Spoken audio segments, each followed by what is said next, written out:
是这个动物园的名称鸟翕团，自从伊治疗脑瘤了后呢，这个健康情形是愈来愈无好，连行路无啥会知，真食力。台北市立动物园赶紧协调中国鸟翕专家来台湾来看这只团，来自中国四川卧龙自然保护区管理局两位大鸟翕的专家，一个叫吴凤林，一个叫魏明，早起呢更加亲身去看团，看伊的身体状况，希望讲会使提出用药的建议，帮助团渡过难关。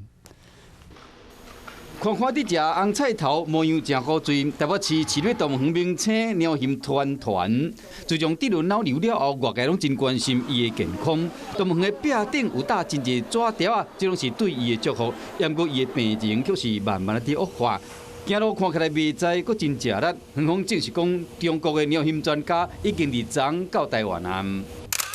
两位中国专家透早就去看团来看伊的身体状况。其实进前一天，中国专家一入境台湾就直接去动物园，透过监视器看伊的一举一动，并且甲动物园讨论团的身体状况。这两位鸟翕的权威拢是来自四川卧龙自然保护区的管理局。吴凤林专长是大鸟翕的疾病防治、甲控制以及生态。魏明的专长是饲养管理、甲人工饲囝，两位专家要伫台湾停留7天，希望会使为团的治疗提出更加多建议。两位大陆专家在今天即刻出发，稍早前已经顺利抵达桃园机场，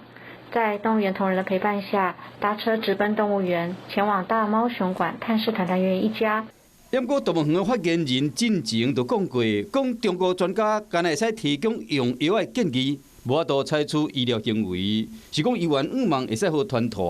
渡过难关。我是林依文，想要关注体育的朋友们，记得收看52动起来，然后还要订阅我们的 YouTube 频道，赶快按赞、订阅、开启小铃铛。